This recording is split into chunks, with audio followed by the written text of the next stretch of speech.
Κάθεται ως σε ποιο σημείο βρίσκεται αυτή τη στιγμή, έχει λυγίσει, αντέχει ή έχει σπάσει ολοκληρωτικά? Πριν να ρωτήσετε τον κύριο Καλιαμπάκο, δώστε μια απάντηση, σας παρακαλώ. Σας δίνω λοιπόν την απάντηση στην εξής, ότι εμείς είμαστε πάντα ανοιχτοί σε έναν ειλικρινή διάλογο.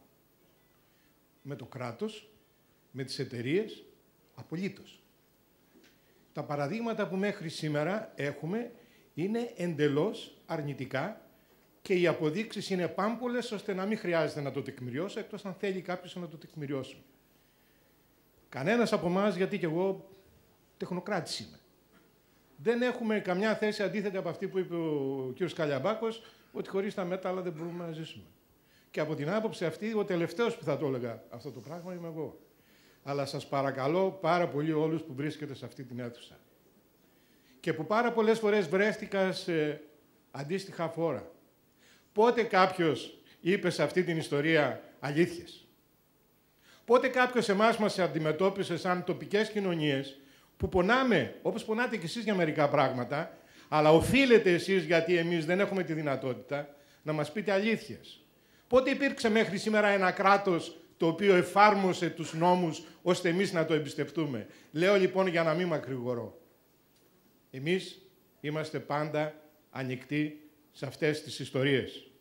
Εάν αλλάξουν όλα αυτά τα πράγματα τα οποία είπατε, και είπε ο Καλιαμπάκος κάτι που δεν το προσέξατε, εμείς όμως το προσέξαμε. Είπατε και ο κύριος Καβαλόπουλος για τις ΕΜΒΕ. Εγώ έχω απάντηση από την ΕΜΒΕ, από τη Βόρειο Ελλάδα, που μου λέει ότι ξέρεις κάτι, μου πήραν τις αρμοδιότητες στην Αθήνα και δεν έχω καμία αρμοδιότητα να έρθω να κάνω έλεγχο. Λοιπόν, έχω δύο νόμους, κυρία Μπατμάνογλου, τον 2436 του 1996 και τον 3220 του 2004, που λέει τα απλά. Οι βεβαιωθήσεις και διαπιστωθήσεις περιβαλλοντικές ζημίες και παραβιάσεις των περιβαλλοντικών όρων και νομοθεσιών αμνηστεύονται. Εάν λοιπόν εσείς θέλετε να μας βάλετε σε αυτή την τρύπα για να δουλέψουμε, σας λέμε ότι εμείς πια κάνουμε κάτι το οποίο εσείς δεν το έχετε καταλάβει. Δεν είμαστε οι τοπικές κοινωνίες οι οποίες αγνοούσαμε τα πράγματα. Σήμερα έχουμε επιστημονική στήριξη από όλες τις πλευρές. Και εμείς οι ίδιοι πια είμαστε εκπαιδευμένοι. Και να θέλουν κάποιοι να μας κοροϊδέψουν, δεν μπορούν. Εάν λοιπόν ξεκινήσουμε από μια βάση ότι θα υποθούν αλήθειες σε αυτή την ιστορία, εγώ σε όλους εσάς λέω ότι προφανώς είμαστε ανοιχτοί για συζήτηση. Σας ευχαριστώ πολύ, κύριε Παπαγεωργίου. Πρέπει να πω βέβαια, βεβαίως, συμφωνούμε απολύτως. Πρέπει να πω και εγώ ότι λέγονται αλήθειες. Δεν νομίζω ότι όλοι αυτοί οι επιστήμονες οι οποίοι πέρασαν από αυτές την έδρα σήμερα ή από άλλα φόρα δεν λένε αλήθειες. Κυρία Πατμάνογλου, θέλετε να πείτε κάτι στο θέμα ή κάποιος άλλος από τους ομιλητές? Βεβαίως, βεβαίως, κύριε καθηγητά. Κύριε καθηγητά, έχετε το λόγο. Μιας που ο Τόλης έκανε την αναφορά. Δεν θυμάμαι αν είχα μπει στον ΣΜΕ συγκεκριμένα, αλλά έχω πει κάτι το οποίο το ξαναλέω. Και μου έκανε πολύ εντύπωση και ο τρόπος που το έβαλε ο Χρήστος. Και μου άρεσε κιόλας. Κοιτάξτε, η μεταλλευτική βιομηχανία έχει μια πορεία στον τόπο. Μέσα στην πορεία της αυτή, 20 χρόνια πριν, 30 χρόνια πριν, ένα κομμάτι της θεωρούσε θετικό η μεταλλευτική έλεγχη να είναι όσο τον πιο χαλαρή.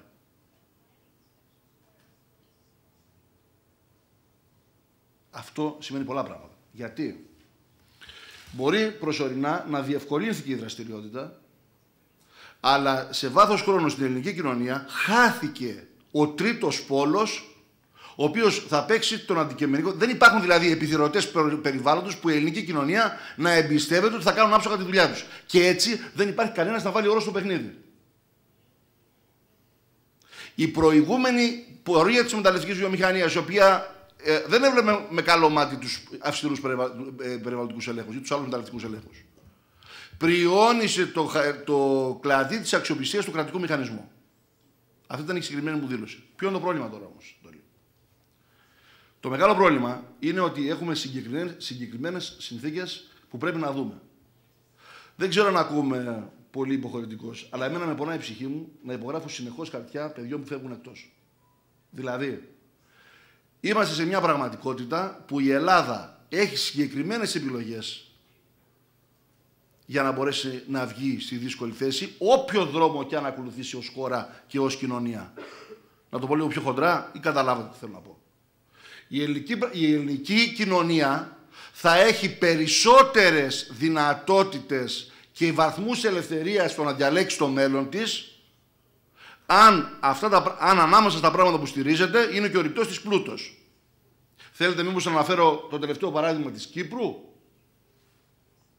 Ακόμα και γι' αυτό, ανάμεσα στα πράγματα που συζητιούνται, η δύναμη που έχει είναι ένα κομμάτι της ο ρηπτός πλούτος. Επομένως το λέω καθαρά.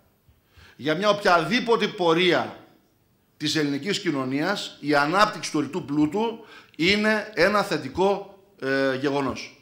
Αυτό δεν στερεί τη συζήτηση και εδώ ποιος τι κάνει. Αλλά ας πούμε να πω πάλι μια κουβέντα ανοιχτά. Υπάρχει προσέγγιση του ΚΚΕ που λέει, διάβασα τελευταία, που λέει ότι ο Χρυσός ανήκει στο λαό. Βεβαίως ο Χρυσός ανήκει στο λαό. Δεν υπάρχει αντίρρηση σε αυτό.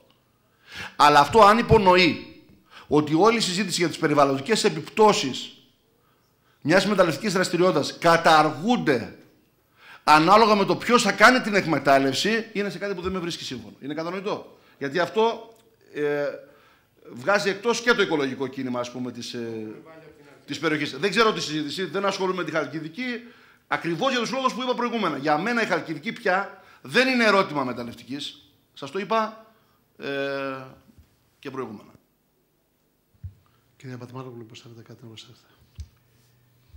Μία σύντομη παρατήρηση και κυρίως προς τις αναφορές που έκανε ο κ. Παπαγεωργίου. Κυρία Πατμάνογλου, ουδέποτε ισχυρίστηκε ότι μία δραστηριότητα εξορυκτική δεν έχει περιβαλλοντικές επιπτώσεις. Και το ότι είμαστε εδώ αυτή τη στιγμή και συζητάμε έχει περιβαλλοντικές επιπτώσεις. Ισχυρίστηκε η κυρία Πατμάνογλου ότι η τεχνολογία, η επιστήμη δύναται να επιβάλλει τρόπους ώστε αυτές οι επιπτώσεις να μειωθούν, οι τόποι εξόρυξης να αποκατασταθούν στο πλαίσιο των αρχών της πρόληψης και προφύλαξης. Αυτά προς τον τελευταίο σχολιασμό σας. Ουδέποτε ισχυρίστηκα ότι πρέπει να υπάρξει αμνίστευση παρελθόντων αμαρτιών, είτε μέσω νόμων, είτε μέσω πράξεων της διοίκησης και της πολιτείας. Πρέπει να δούμε, όταν οι πληγές που δημιουργήθηκαν στο περιβάλλον δημιουργήθηκαν, τι πλαίσιο θεσμικό είχαμε, πότε επιβλήθηκε η υποχρέωση περιβαλλοντικής αδειοδότησης και επιβολής περιβαλλοντικών όρων στην Ελλάδα. Απαντώντας στο ερώτημα, πρώτη προσπάθεια έγινε, από όσο πολύ καλά ξέρετε κι εσείς, με το νόμο 998 για την προστασία των δασών. Μεθοδευμένη και οργανωμένη προσπάθεια ξεκίνησε στην Ελλάδα το 1990. Με μια κοινή υπουργική απόφαση που μάλιστα έλεγε ότι όλα τα έργα που λειτουργούσαν έπρεπε εντός 4 ετών να φέρουν μελέτες περιβαλλοντικών επιπτώσεων. Η λήξη της τετραετίας ήταν Οκτώβρη του 1994. Θυμόμαστε οι παλιοί υπάλληλοι ότι λίγες μέρες πριν την εκπνοή του διαστήματος πλημμύρισαν υπηρεσίες με μελέτες. Άρα δεν μπορούμε να πάμε πίσω αναδρομικά και να δούμε τι έγινε το 1950, ποιες ήταν οι επιπτώσεις, πώς, όταν ούτε το θεσμικό πλαίσιο βοηθούσε, ούτε αν θέλετε η υποχρέωση και οι μηχανισμοί. Αυτά ισχυρίζομαι και αυτά λέω, και όταν μιλάω για μία έντιμο βίο, δεν αναφέρομαι στον έντιμο βίο των εταιριών, το μία έντιμο βίο των εταιριών του 50, όταν δεν υπήρχε θεσμική υποχρέωση, όσο σε αυτά που δεν τηρηθήκαν οι περιβαλλοντικοί όροι της αδειοδότησης που υπήρξαν. Ευχαριστώ. Για να μην μονοπολίσουμε το διάλογο σε αυτό το επίπεδο, παρακαλώ κύριε. Ο κύριος Μίχος είστε, καλά θυμάμαι. Μόνο κύριε Μίχο, επειδή ξέρετε έχει περάσει η ώρα, κάντε την ερώτησή σας να είναι σύντομη. Έχω την αίσθηση ότι σε αυτό το πάνελ όλοι έχουμε συμφωνήσει, πιστεύω, ότι όλα αυτά τα πολύ ενδιαφέροντα πράγματα που συνιστούν τον όρο κοινωνική αδειοδότηση δεν έχουν τηρηθεί ούτε πριν, ούτε κατά τη διάρκεια έγκρισης της ΜΠΕ, ειδικά για την περίπτωση της Χαλκιδικής, ούτε φυσικά μετά. Το ερώτημα μου λοιπόν είναι προς την κυρία Πατμάνογλου καταρχάς, σαν αρμόδιος φορέας. Έχει τη βούληση το Υπουργείο να σταματήσει αυτή τη διαδικασία που σας λέω ότι αυτή τη στιγμή, μέρα με τη μέρα, δημιουργείται μια μη αναστρέψιμη περιβαλλοντική καταστροφή στο δάσος των σκουριών και να ξεκινήσουμε από το σημείο 0 με όλη την καλή πρόθεση για αυτό το διάλογο που λέγαμε. Ή τελικά θα καταλήξει αυτό το φόρουμ να πει ότι ναι, πρέπει να γίνει διάλογος που όμως θα είναι ένα χωρίς αντίκτυπο από τη στιγμή που κάθε μέρα που περνάει, άρα και η δυσπιστία των κατοίκων και η καταστροφή, η δυσπιστία μεγαλώνει και η καταστροφή μεγαλώνει. Αυτό είναι το πρώτο ερώτημα. Και το δεύτερο που έχει άμεση σχέση, επειδή πραγματικά τέθηκε και από πολλούς ομιλητές αυτό το θέμα της μελέτης κόστους-οφέλους, αλλά και κόστους-οφέλους, συνδέω λοιπόν αυτά τα δύο. Διάλογος βάζοντας μια τελεία και μελέτη κόστους-οφέλους για να πάμε όλοι σε ένα τραπέζι και πραγματικά εκεί να βρεθεί και έτσι θα πιστούν και οι τοπικές κοινωνίες και θα πάμε μπροστά. Αν πραγματικά υπάρχει τέτοια πρόθεση, τότε καλό συζητάμε. Αν δεν υπάρχει τέτοια πρόθεση, τότε συζητάμε, επιτρέψτε με, εκ του πονηρού. Και εγώ, επειδή να εκφράσω έτσι και ένα παράπονο, αν θέλετε και στη σημερινή συνάντηση και σε αυτό το συνέδριο, έπρεπε οι εκπρόσωποι των φορέων να είχαν θέσει στο βήμα με παρουσιάσεις και ολοκληρωμένες ομιλίες. Όχι παρεμβάσεις που αισθανόμαστε και λίγο, σαν ξέρετε, κάπως περιθωριακοί. Άρα υπάρχουν και μάλιστα και φορείς, όπως η Επιτροπή Περιβάλλοντος στα Απιθύτα, όπως το ΤΕΕ, που έχουν και επιστημονικές. Άρα θα μπορούσε και αυτό το συνέδριο να αποτελέσει και το πρώτο βήμα. Άρα, αυτό οι δύο μου ερωτήσεις και θα παρακαλούσα αν πραγματικά υπάρχει πρόθεση να απαντηθεί. Πολύ κύριε Μίχο, πρέπει να σας πω ότι είχαμε καλέσει αρκετούς φορείς. Όταν θα τελειώσει η εκδήλωση μπορώ να σας ονοματίσω και να σας πω ποιους είχαμε καλέσει και ποιοι δεν ήρθαν. Επίσης να σας πω ότι μιλάτε για καταστροφή του δάσους. Δεν έχω εκπρόσωπο της εταιρείας εδώ για απαντήσει. Γιατί η θέση της εταιρείας είναι ότι δεν καταστρέφει το δάσος. Σας λέω ότι εμείς διαβάζουμε. Από εκεί και έπειτα δεν ξέρω ποιος άλλος θέλει να απαντήσει. Κυρία Παδημάνου, θέλετε να απαντήσετε. Η ερώτηση που απευθύνει ο κ. Μίχος αφορά το Υπουργείο, τι σκοπεύει να κάνει. Δεν εκπροσωπώ το όλο Υπουργείο, κ. Μίχο. Ως υπάλληλος σε μια υπηρεσία του Υπουργείου που ασχολείται με την περιβαλλοντική αδειοδότηση δραστηριοτήτων εξόρυξης, κατέθεσα κάποιες απόψεις. Ξέρετε πάρα πολύ καλά, για να κάνουμε και ένα focus λίγο στην απάντησή σας στο θέμα της Χαλκιδικής, ξέρετε πάρα πολύ καλά ότι η μελέτη περιβαλλοντικών επιπτώσεων έργων χρυσού αξιολογείται από μια επιτροπή που λειτουργεί στο Υπουργείο μας, στην οποία συμμετέχουν υπάλληλοι και στελέχοι από διαφορετικές υπηρεσίες του Υπουργείου, ενδεικτικά αναφέρω από δάση, από υπηρεσία νερών, από το τμήμα φυσικού περιβάλλοντος, από το τμήμα στο οποίο εργάζομαι εγώ, από τη Διεύθυνση Χωροταξίας, προκειμένου να αντιμετωπιστούν και σφαιρικότερα και σε πλαίσιο επιστημονικό διευρυμένο τα θέματα, τα περιβαλλοντικά των επιπτώσεων και της αδειοδότησης. Δεν θα έχει αξία να καταθέσω την άποψή μου για το αν πρέπει ή όχι, ή αν πρόκειται ή όχι να σταματήσει το έργο της Χαλκιδικής, επουδενή βέβαια δεν εκπροσωπώ το όλον Υπουργείο για να απαντήσω στην ερώτησή σας.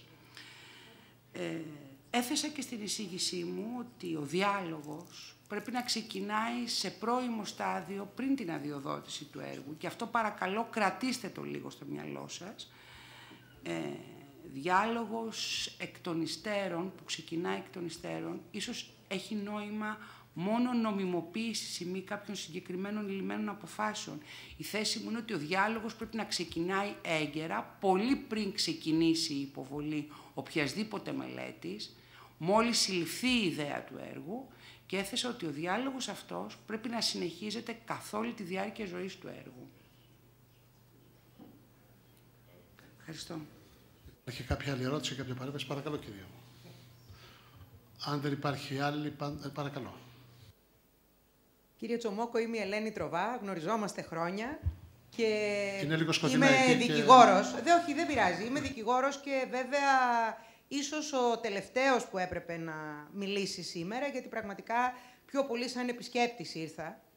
Όμως, ξέρετε, ερχόμενη στις Σκάλες, είδα τη βαφτισιμιά μου, η οποία είναι φοιτήτρια και της λέω, εδώ εσύ τι κάνεις, παιδί μου?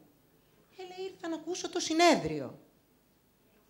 Μπαίνοντας μέσα στο συνέδριο, στο οποίο λίγο πολύ όλοι γνωστοί είμαστε, περίμενα να δω στελέχη υπουργείων, καθηγητές, πρέσβεις, πολιτικούς παράγοντες.